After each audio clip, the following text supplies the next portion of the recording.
Welcome. This is Word with Brownlow. Once again, Chicago edition, Southside Originals. No one is worthless. No story is worthless. Right now, I am sitting personally, in my opinion, with two hip-hop legends in Chicago. Dee Jackson from 80's Babies. Peace, peace. Thaione Davis. Peace. What up, though? Man, first of all, welcome to the show, sir. No doubt. Welcome to the show. Appreciate y'all. Man, look, this show's about y'all. This show's about Chicago. I'm gonna get right into it. Right. This is my first question. All right. You all are from Chicago, correct? Facts. What part of Chicago are you from, sir? Born and raised in Cook County Hospital, Southside Chicago. Okay, all right, that's what's up. Michael Reese Hospital. Michael Reese Hospital, Low okay. End. Low end. Get out Low of here. end, for real. All right, that's what's up. Man, being from Chicago, you hear a lot of things. You hear this, that, and the other. How has being from Chicago helped shape who you are? It doesn't matter who goes. I mean, it's pretty much the root basis of everything. Like from childhood to adulthood, whatever lane, whether you're dealing with people socially, professionally, creatively, Chicago is the base. It gives you a certain type of grit, and then if you travel, the fact that you can navigate through Chicago makes it,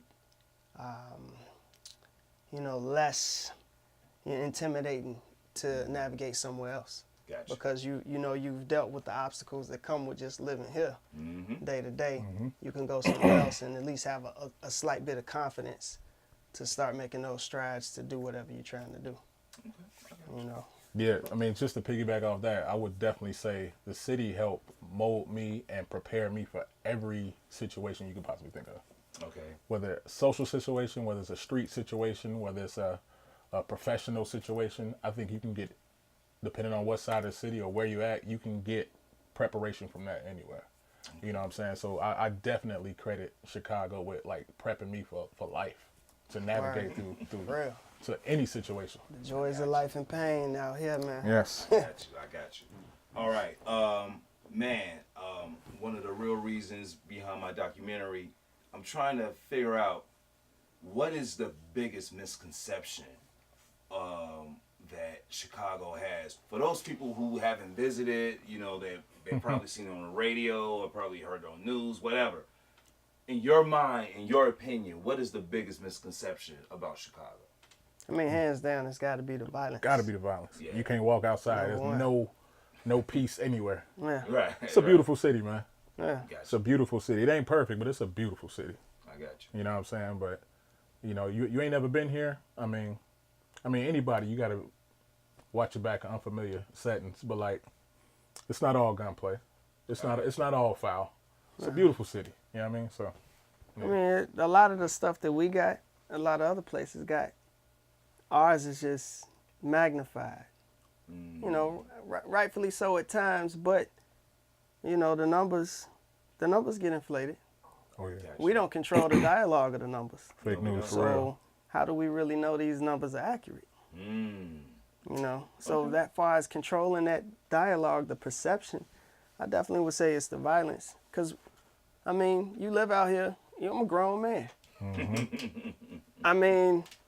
I had to navigate to get to this age. Got you. The violence didn't, I've had my share. I've participated in some things, but I have more positive thoughts than negative thoughts about my city. As far as episodes, just looking back. So it's much more love at the end of the day than anything. At the end of the day, it's a beautiful love. The love out here is so beautiful because it's a hard love. Like that love is earned. Gotcha. Like when you get love out here or give love, Mm-hmm. it's so genuine and authentic. It's powerful. Okay. All right. Well, man, like I said before, I just want our viewers out there to know that, man, Chicago is much more than what they may see on Instagram or on the news. But we've been getting to this music right now, man. Word up. This is why y'all here. 40s and blunts, kid. 40s and blunts, 40s and blunts. All right. D, I'm going to start with you. Word. What is your first and your earliest memory of Chicago hip-hop? Chicago hip hop. All right, so where I'm from Stateway Gardens. Okay. So not here anymore. So you had to be around 90s and 80s, you know, to be familiar with it. Gotcha. It was this cat, local dude. He used to be at the center in the middle of the buildings. There's a community center. His name was Rappin' Tate the Great. He used to take all the shorties. You probably seen him around the way. Man. Rappin' Tate the Great. He used to walk around with the kente cloth, you know, and everything. Okay. Gather the black. shorties up, like, man, you can rhyme that and this. Super positive, brother. Okay. And I just remember when I was a shorty, I thought he was a cornball. Okay. Okay. I ran into him again when I started like doing shows and first getting my name on the scene or whatever. And I'm like, man, like he got it the whole time. And he was still out there trying to work with the kids and everything, super positive and everything. But I remember, I'm like, man, this dude rapping, man, with the kente cloth. He looked like Buddy from Coming to America. Like, come on, that's what I was thinking like back then. Okay. But I remember, like, man, he doing it and everything, but he was the first like actual rapper that I knew. And that was and honestly, the reason I wrote my first rhyme was because I saw like him and some other stuff too, but like he definitely inspired. Okay. So All right. I was a shorty. man. Yeah. All right. Man, What's your earliest memory of Chicago hip hop? Chicago hip hop. You know what? My earliest memory is not even like an artist. It's really y'all would know, dude. Like my first real memory was in 1984. That's when I started breakdancing. You know? Okay. I went to the Park District. I was with my cousins. We was in Bellwood, so you know, west suburbs. Okay. But I'm from 95th, you know. But we was over there. I was staying with my cousins, my auntie and my uncle, for a minute, and they was breakdancing. Like that's my first time seeing it, and it just hit me like a drug. But I didn't know what it was in '84 because it wasn't like that's the avenue you got to see every day in Bellwood, let alone probably closer in the city. But I do remember, as far as on the rapping wise, like for your man, I was hooping, I was playing ball. This was like 80's, you know, and Lake Meadows. Oh, okay. All right. But we was hooping with Mr. T. Mr. T from the crib. Mr. T. Yeah, but he was rapping. That's the thing about He it. had a song, I Love My Mama or something like But that. this yeah. ain't that. He That's was true. we were on Bars. the basketball court, Bars, and man, he was just rapping, and it Mr. was T like started barring y'all. always had that love for, you know, just for the culture. Jump. Soon as I saw breakdance, and I'm like, yo. Then I got to see other elements. You know, you seeing the graffiti, and then, you know, you hearing the DJs, and then you seeing. I think Mr. T was the first cat from the crib. Yeah, Mr. Probably T, that I heard rhyme, and it wasn't like it was fantastic bars, but the seed was planted, Gotcha. and it was just like, you see Mr. T on the A-Team, on wrestling, Rocky. cartoon, on Rocky. He be like, and He this had his dude, own cereal. He do. He had his own Had his cereal. own cereal. He had his own cereal. Stop But- playing. I had But that. he wasn't out there gold chained up. No. He was just Oh, we in the okay. hood, cause Lake Hood team. Meadows wasn't No, nice he ain't rocking that back around then. there. No. You know, and it was real cool, man. And I think that right there kind of like, okay, all of these pieces are connected. I started to understand that, and then over time, it just, you know, it started blossoming. Okay, that's what's up. So let me ask, man, T. how old were you when you first started doing music? How old, D? How old were you when you first started doing your music? All right, I specifically remember when I wrote my first rhyme. I wouldn't say I was officially doing music. Okay, I was 8 years old. 8 years old. It was a song called "How to Be a Ninja." A ninja. Straight 4 bars. I still remember the bars, but we ain't gonna do that. You can go ahead and spit them Yeah, man. I bars, mean, yo. man, if you okay, all right, okay. We was at dude. I got 2 big brothers. We close in age, man. We was big into like a lot of us. We shorties. We was big into karate and all that stuff. Right. Yeah, Okay. Samurai And Turtles. Sunday. Samurai Sunday was popping. Samurai Right. Sunday. So, Channel 66. Channel 66. Right. It Don't was say popping. Channel 50. So, Channel 60. No, Channel 66. You old school. You got Yeah, 66. And then, but I would say officially it was probably in high school. I was probably around 15. I remember me and my brothers, we used to go around the school rapping a lot of bars that like people couldn't get. So at the time, a lot of the Midwest was popping, so like a lot of Twister and Bone and everything. So we were the only dudes that can like catch it. And it was like, man, D, why don't you rap that Bone verse for me and everything? So everybody used to ask me to rap that stuff. And like a lot of Tretch and things like that. So I'm like, man, dude, I can probably do this myself and everything. True, so I started writing bars because I was in love with the culture already. Gotcha. You know what I'm saying? So it came super natural, honestly. And I just never stopped. Honestly, the love just kept growing. But that's how it started though initially. I'm just like, man, I'm rapping everybody else stuff. Let me try this. And it just kind of stuck. All right. What about you, sir? That's wild. Yeah. Man, I know it was sometime in the 80s, me and my cousins. My cousin, his name was Gordy G. Gordy G. I mean, that might have been his Gordy that might have been All his these dope name names, for huh? like Right. Some dope names. Right. So we coming, man, this is gold. man, that might have been his name for like a week or so. I don't know. Cause it wasn't a thing. You gotta remember in Chicago, it's not like we're an export city. So we just had tapes, you know what I'm saying? Fresh Prince tapes and Public Enemy tapes, Ghetto Boys and all this. So Sox Park tapes, DJ Dion. see, now you talking about juking and house music. But dude, them Sox Footworks. Park tapes was But that's a part of Chicago Right. hip hop though. But I That's part of think hip-hop. he was Gordy G and I was Tommy T. No lie. And you know, I had Okay. my little Tommy T rap. We ain't finna get into them bars at all. But We're not gonna get into the we're not gonna get into the Tommy T bars, but Okay. I think from there it was fun, you know. And then, you know, as you get older in high school, see the thing about, I guess, coming up in the late 80s and 90s in high school and everything like that, Chicago, hip-hop meant something.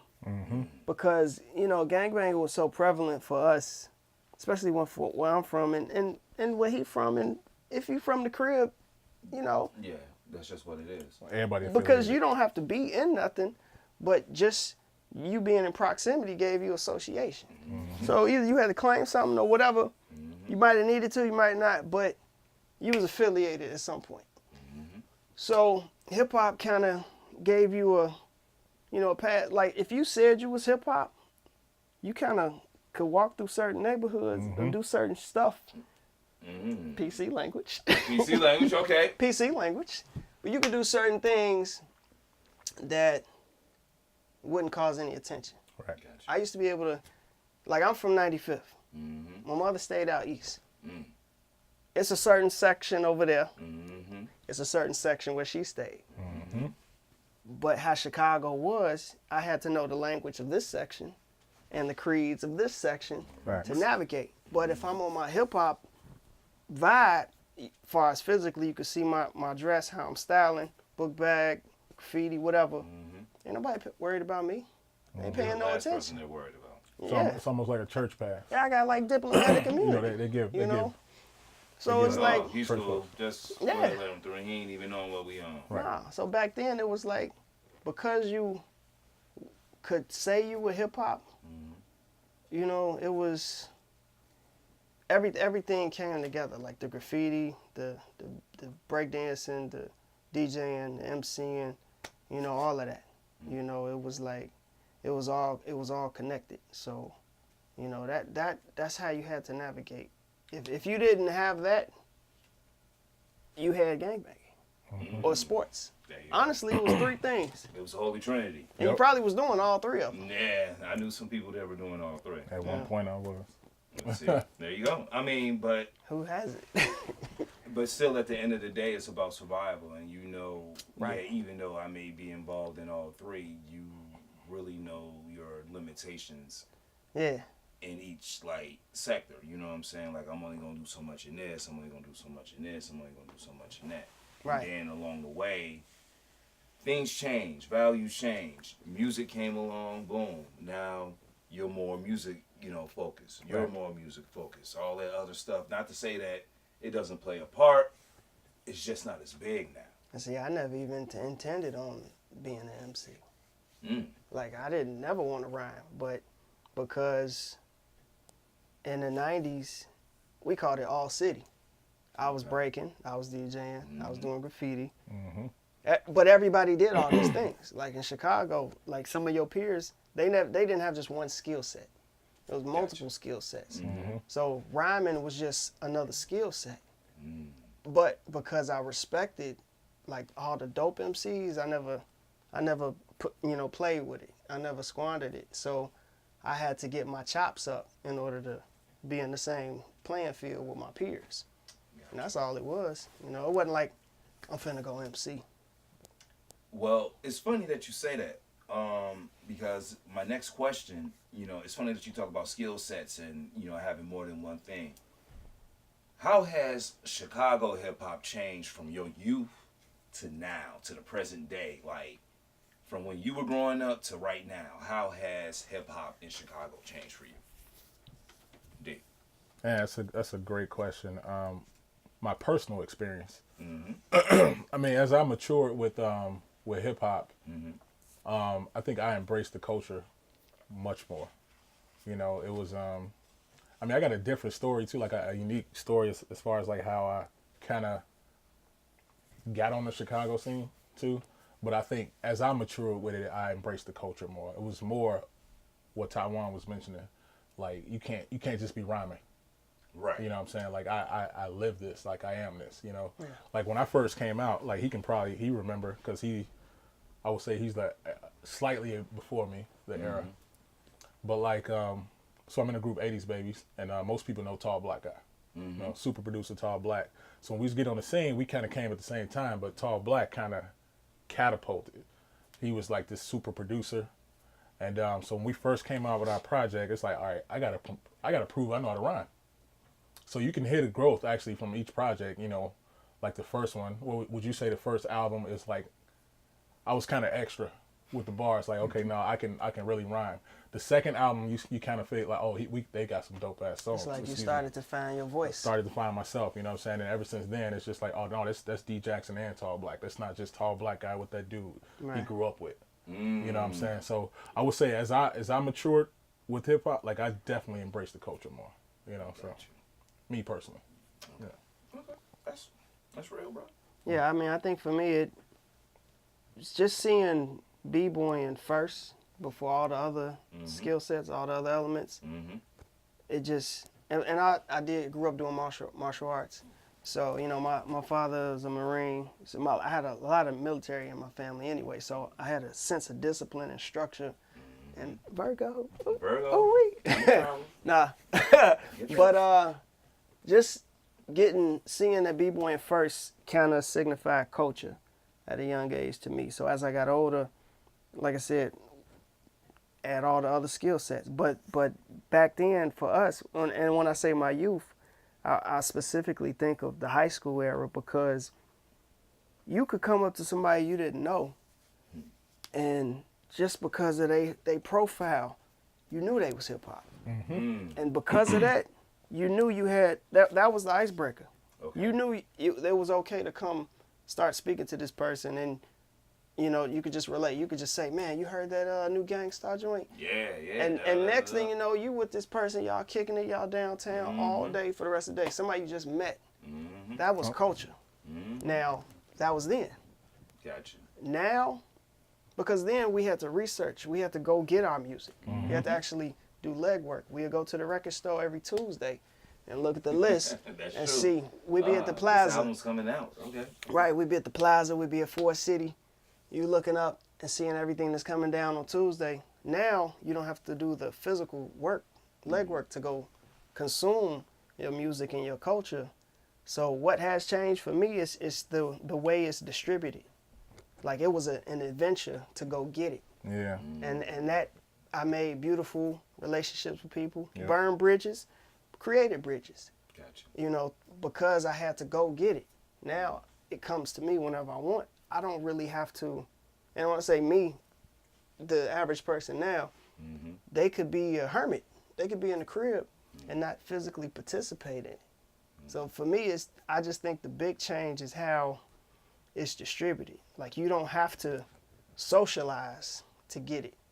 Right. When before, it was a social construct. Gotcha. Right. Even to touch on that a little bit, like even the way me and this dude met, like How did y'all meet? Man, it's crazy. Like I was always a fan of him. You know, everybody know like Taiwan. Everybody know him around the city as the guy that does everything. Like seriously, this dude rhyme, he produce, he engineer, he videographer. This dude break, he spin. Like this the Renaissance man and everything. So I definitely knew of him. One day out the blue, this dude sent me a message on MySpace. Oh, that's how old this is. MySpace. He's like, I like what you're doing. I want to rock with you. Like this is real. Like you a dope dude and everything. I'm like, dang, this one of the cats like I'm checking for and everything. We've been solid ever since. Yeah. Like super solid. But like that's that communication piece that he was speaking on. You know what I'm saying? Like the dialogue, even now, it's not there today. Like he had to search for my music to even have appreciation for it. You know what I'm saying? And now it's just like you can kind of, I mean, I guess it's good in a way you can check out whatever you want, you know, with streaming and things like that too. But like we would have never got this personal relationship. You know what I'm saying? Like we'd have never like me and this dude, we didn't been on like out of state rocking together. You know what I'm saying? Like little tours and like we did everything. You know what I'm saying? But like I drove off the expressway. he almost killed us. Well, we don't want to talk about that story, how you almost died, but Race was there. Shout out to Race. Shout out to Race. And Hadi. Race Bannon, Rashid Hadi, man, for real. Chicago MCs, Southside Originals as well. But funny that you say that, D. My next question: How has your music contributed to the hip hop scene in Chicago and beyond Chicago? I'm gonna start with you. For me, I mean, I'm sure it's contributed a lot. You know, some people have come to me and said, I've had people come to me and like my first album was called Progress. And it's funny, I mean, the album's on the wall. That's Stateway Gardens, where he's from. I took a picture of the projects when they was tearing it down. That was my first record, and I think I did it in 2000. I had got signed in Germany. And I've had cats tell me that title track has gotten them through suicide. So these are, you know, when you do work, you never know who it affects. You're the vessel. All you can do is create it, genuine, honest, pure, throw it out there. You never know how it's gonna come back to you. So I've had people say that it affected their what do you call it, mental health. You know, I was the hip hop buyer at Dr. Wax. I started CTA Radio. So I've been a part of a lot of things so far as how I've influenced. I've tried to give people opportunities, or I've tried to serve as a person who is speaking for those who've never had a chance to get a chance, who don't know how to voice that they don't have a chance, and just give cats motivation, opportunity. Like I don't know it all. All the skill sets I got, it's out of necessity. We didn't have the money to pay for no studio, so I had to learn how to engineer.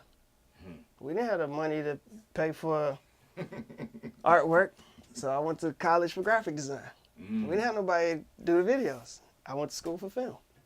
I mean, these things, it's all a necessity. And sometimes having all those skill sets intimidates people. So it's sometimes a disconnect with cats. But if you sit down one-on-one with me and other cats, you realize we all cut from the same cloth. You know, that's really what it is. But as far as influence and everything, I'm sure there's a lot of influence, but I'm genuine, I'm loyal, and most importantly, I genuinely would like to see everybody who I say carries the hip-hop flag succeed or be successful. Whatever they deem as success for them, I hope they achieve that.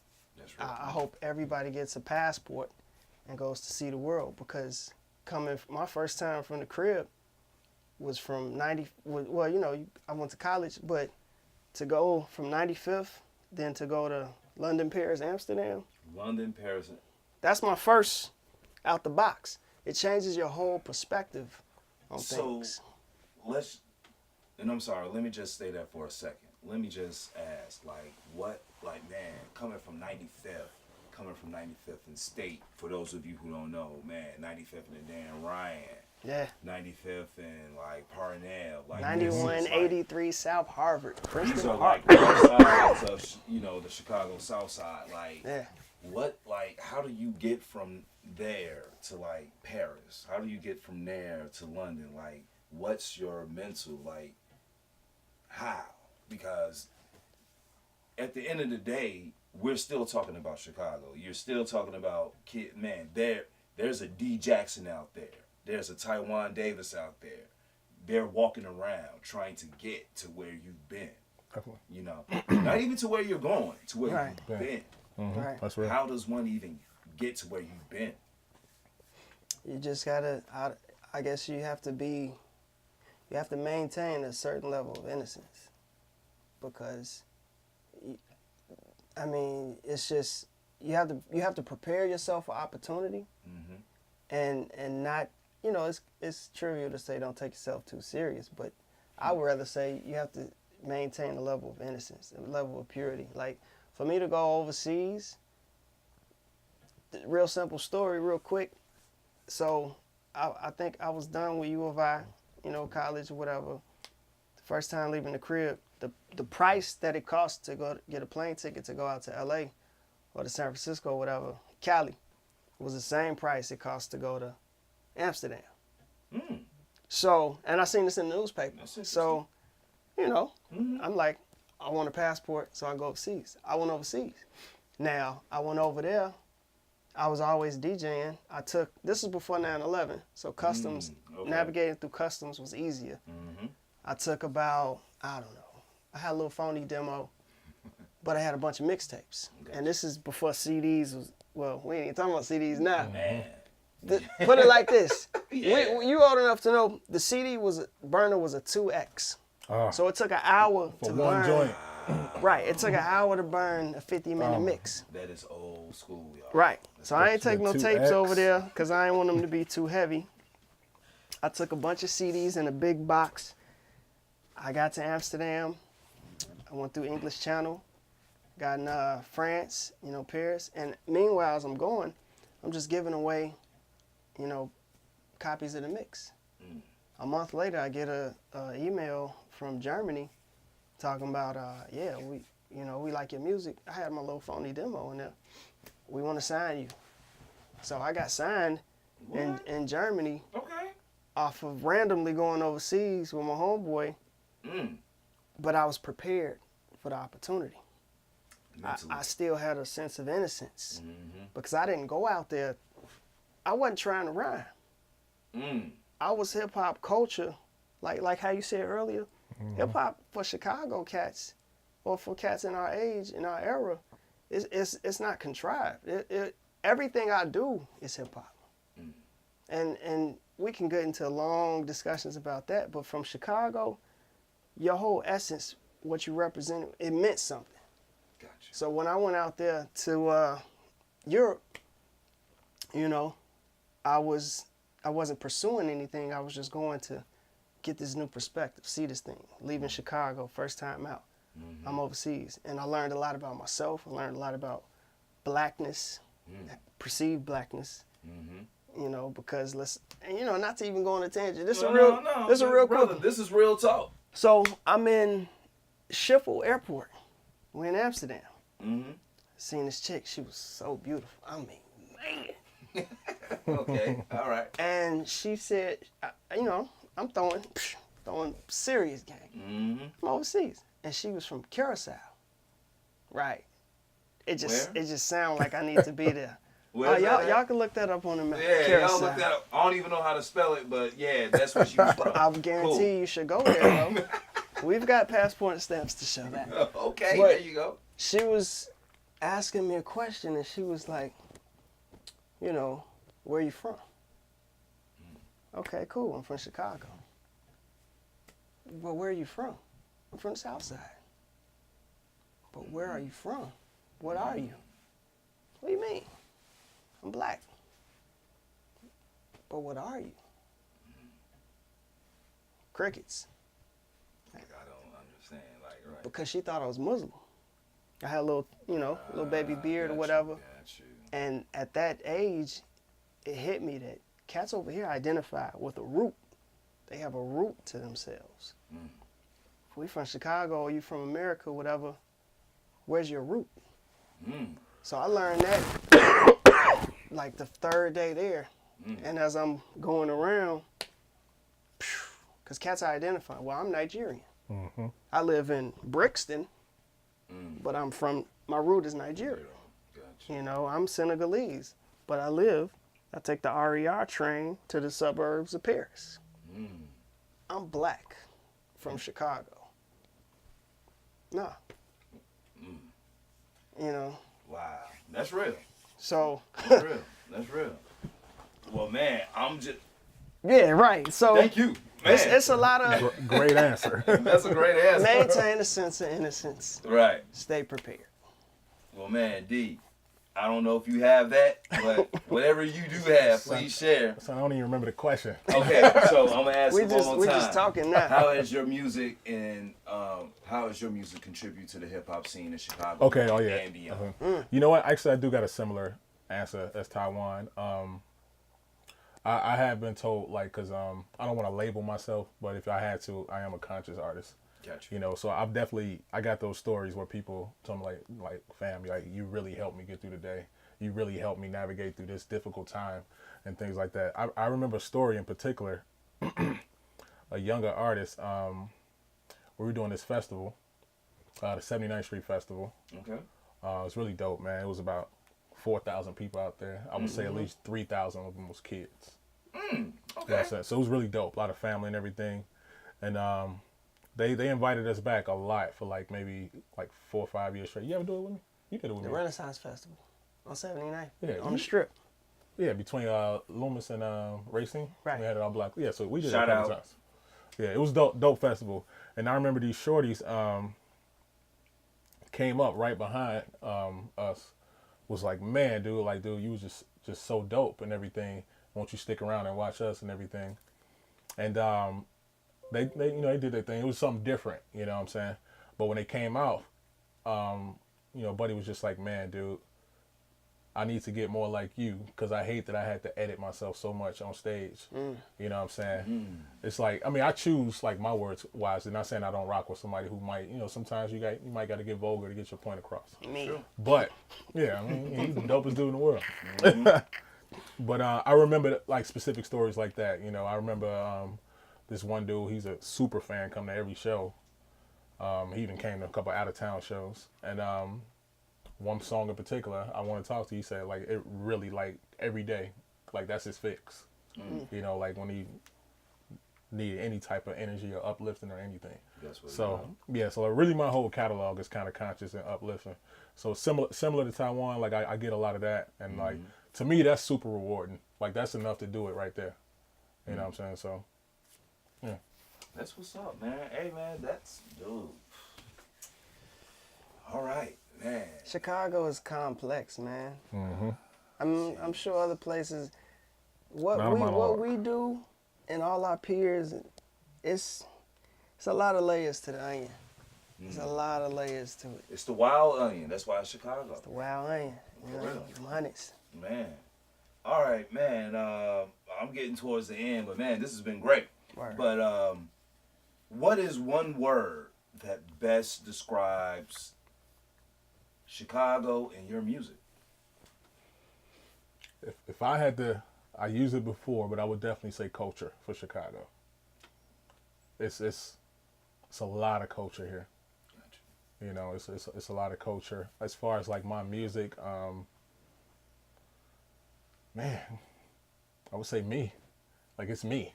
I don't want to box it up. I don't want to say it's conscious, because it's you might be cut from a street cloth, and it's something there for you. You know what I'm saying? I might put it out there differently, but it's something that you might be from a religious background. Something there for you. You might want to super deep or political or whatever. It's something there for you, but it's definitely 100% me.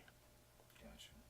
So Man, culture for the crib. That's a good one. yeah, I got the gears spinning. I'm like, culture power. T-shirts. Culture power 45. Power 45. Powerful. Right. Hat. Right.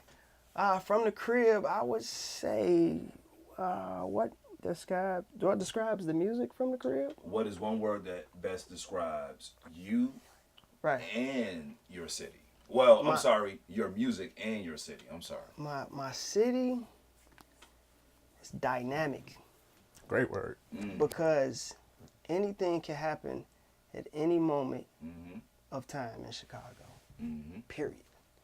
You could go outside and lose your life. Or you could win your life. Just like that. Out here. Out here. Far as me, you know what? See, I never really pegged myself as typical. Like I said, I didn't really try to pursue. You know, I had the slick poems trying to get females, whatever. But and that kind of that twined my style up. But I would say, for me, mine is like it's like eavesdropping. Like if you're listening to me, these is like personal conversations between me and the Most High, and I appreciate you eavesdropping. That's dope. You know what I'm saying? I like that. I like that. You know, you can't really love it or hate it, but it's just passing thoughts. And I plan on keep giving you these passing thoughts because they just keep coming. You know, you can't beat me.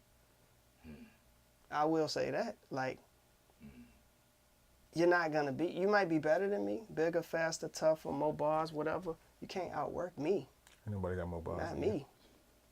All my peers will tell you that. And it's not to challenge cats, but I hold myself to a high regard. If I don't do it, it don't get done. Say that one more time for the people in the back that need to hear. Nah, on camera. If I don't do it, it just don't get done. There you go. It's real simple. All right. Man. I'm moving on to my next question. This is my last one right here. All right. Man, real simple. What is the one word that best describes you and why? D. Oh man. I know he's like He's that. sipping Right. Wisher I already Well know. water Like it's the imported. Virgo in him. He's gonna pass it off. He's coming in for his grand finale. But one word that best describes Dee Jackson. Let me take the glasses off of this. All right. Okay. All right. Oh man. Sophisticated. Okay. All right. Sophisticated go. Jackson Yes. over here. Yes. We're Oh, getting he flipped it right backwards. now. Flip it a little bit. Styling on him. Man, it's hard to choose one word. Okay. I would probably say genuine. Like I said in the last question, I said what you get is 100% me. Gotcha. That's all I know how to be. Gotcha. You know what I'm saying? Like I'm to use one of his words, scatterbrain. You know what I'm saying? Like I might Scatterbrain accurate.